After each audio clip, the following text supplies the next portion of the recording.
What's up, guys? This is Coach Grant with First Down Training, and today we're going to be breaking down a great wide receiver football IQ quiz to test your knowledge of the position. So I hope this video helps you guys out. Hope it could teach you a few new things. But also, fellas, if you are a wide receiver and you would like to improve your route running, your press releases, your hands, and you guys would like a daily training schedule to follow to do that, check out that very first link in the description below for our 28-day on-field wide receiver workout plan.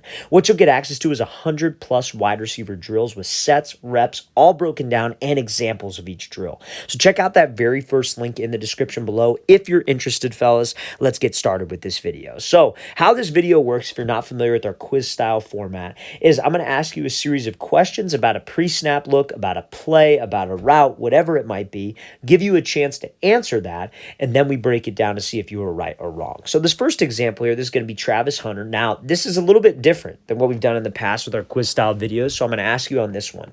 What do you think, the three keys to being a good run block wide receiver? So in terms of technique, right? What are the three technical elements of a good block as a wide receiver? So how would you improve your blocking? Okay, so you guys go ahead and pause the video and think about your answer. So pause the video.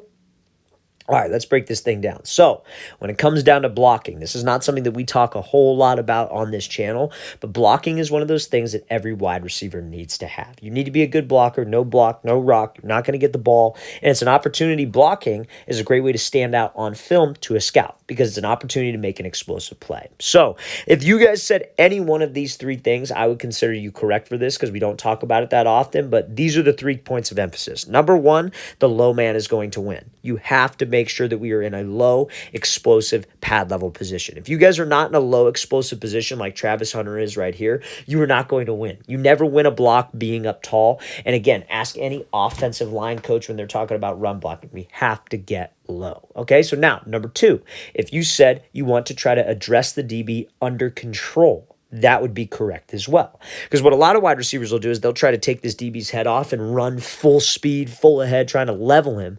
And all it takes is just one quick jab. DB will get around and make a play. And all of you know this, like especially myself, I can relate to this. Like you catch that ball in open space and you're running with the ball and you see a defender over pursuing, like coming in bad out of hell trying to take your head off. All it takes is just one little step back or one little cut back, jump cut, and that guy misses, right? So you know that, and that's the same way when it comes to blocking. So making sure we're low, making sure we're under control, and then last but not least, if you said you want to have active feet, that would be correct. And also like a wide base, right? So when you get hands on this DB, you don't want to have your feet be super narrow because all he's going to do is just swat your hands off and you won't have any balance. Number two, you want to keep your feet driving. You don't want to be flat-footed because when you are flat-footed, you will not be able to move. So keep those feet driving, make sure we're low, make sure we have a good base, and we are under control. So if you guys said any one of those things in your answer or were thinking about those, that would be correct, I would say. Just make sure that those are the emphasis points when we are blocking. Let's play this again, full speed one more time. Great job by Hunter, keeping those feet working and driving that DB to the sideline. So now, next one, this is going to be also a little bit different than what we normally do. I'm going to ask you guys a coverage question. So this specific example right here, what coverage do you think this is? So what coverage does this defense look like they are in? So you guys go ahead and pause the video and think about your answer. So pause the video.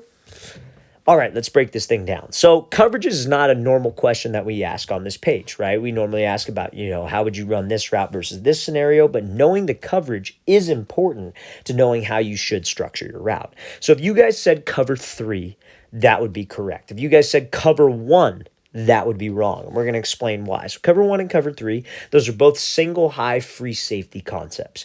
Cover 3 is when we have the number of the coverage in this case would dictate the deep zones covered, right? So cover 3 means that there are 3 deep zones covered. The field is broken up into thirds. So he has this third, safety has this third, this corner has this third, right? Cover 1 would be only one free safety back there, just like cover 3, but he would only have one deep zone. So it would pretty much be man coverage across the board rather than zone. So if you see that these corners are off facing to the inside, you see a single high free, we know that it's cover 3.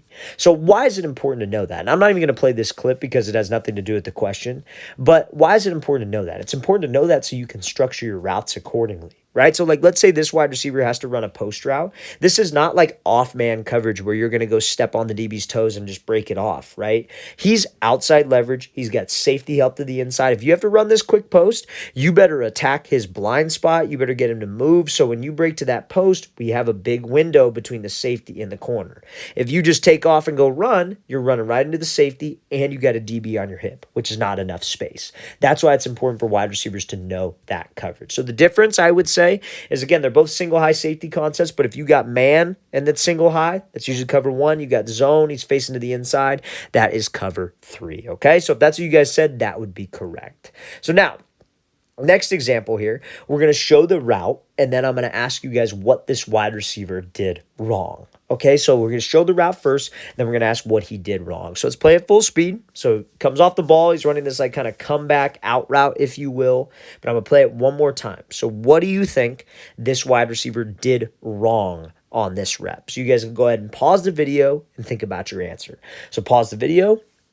All right, let's break this thing down. So if you guys said that he didn't attack the inside enough with his release, that would be 100% correct. Because again, so many wide receivers make this same mistake. You know, they have inside leverage coverage from a DB, right, where the DB's shaded to the inside, and that means that the DB's trying to prevent the inside route. But the wide receiver is running an outside breaking route, like an out route, a corner, a comeback, hell, even a fade route, right? So they think, oh, he's inside shade. I got all this space to work. I'm just going to take off and go run. No, we cannot do that because that is exactly where the DB wants us to go. So if you guys said that he needs to attack his leverage inside more to move the DB, that would be correct. Because a lot of people will say like, oh, he just needs to stack, right? He just kind of ran away from the DB. But if we don't give him anything to the inside to set ourselves up for a stack, it's not going to work either way. We're just going to run, cut off the field space that I have. And when I break to this out route, even if it was a good ball, we do not have enough space for that quarterback. And that's an easy play for that DB if we don't get the separation we did.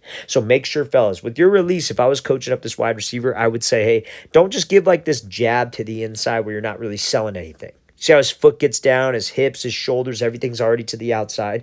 Commit to it. You can give a jab fake, but let's commit with my hips, shoulders, my head. Let's actually sell. There's a difference between attacking leverage and threatening leverage. Threatening leverage is where you actually step, you actually sell, and that's what holds the DB there for more separation. So let's play this thing again, full speed one more time. Again, right idea by the wide receiver. The concept was correct, but the technique was not there, and that's why he got squeezed to that sideline. Okay, so now, this next example we're going to talk about here, I'm going to talk about a pre-snap look, and then we'll play the clip full speed. So this, I'm going to tell you guys, because it's kind of tough to see from this angle, this is outside shade man coverage, so this is outside shade. So how would you guys run a 10 to 12 yard corner versus outside shade man coverage? So you guys go ahead and pause the video and think about your answer. So pause the video. All right, let's break this thing down. So if he's outside leverage, we know that it's probably unlikely that we're going to take an outside release, right? Because this DB is disciplined. Usually I'm trying to prepare you for a disciplined DB at least. So if you guys try to attack him inside and then force the outside release, his sole goal being outside shade, don't give up the outside release. So he's going to get hands. He's going to force you outside, screw up the timing. And then soon enough, even if we get outside of him and break to the corner, I won't have enough space. So if you said you want to attack him and take the inside release, that would be correct. You want to take the free release and the release that gives you the most space to accelerate off the break. So wide receiver comes off this Tank Dell. He attacks his leverage, takes the inside release, he stacks, and then you see the amount of room that he gives that quarterback to throw him open. That's only because we took that inside release. Now, everybody's biggest fear is, well, yeah, I could take the inside release when he's outside shade. I could go attack him. I could close the space. But what if I don't stack him? What if this DB is right here on my hip? What would you do? You could take this arm, this left arm, swat him by, and slip underneath him because now you have all that room to the sideline because you didn't force the release. So, fellas, just because you have an outside breaking route does not mean that you have to release to the outside. You can take an inside release on any route unless it's a mandatory outside release, and usually that is a fade. Let's play this thing again, full speed one more time. And also, if you guys said that you want to make sure that you close the distance with the DB, don't make a move here like on the line of scrimmage, then try to run, that would be true too. Because imagine if Tank Dell came up and he just gave a move right here, got the DB to jump, But you still got to get to 10 to 12 yards so that DB can cut you off to that angle. We want to make him uncomfortable, step on his toes. So when I decide to make that move, I can get hip to hip with him, which sets me up for that stack. Or even the throw by because he's close to me. So let's play this again, full speed one more time. Great job by Dell attacking, getting skinny, and stacking right over the top to win on that corner route. All right, fellas, really want to thank you for watching. I really appreciate it. If you have any questions at all, don't hesitate to leave those in the comment section below. Always appreciate the feedback. It's always great to hear from you guys. And again, fellas, if you would like to come out to or you guys would like to get access to our 4-week wide receiver on-field workout schedule, check out that very first link in the description below. We'd love to get you on that. I'll see you guys next time.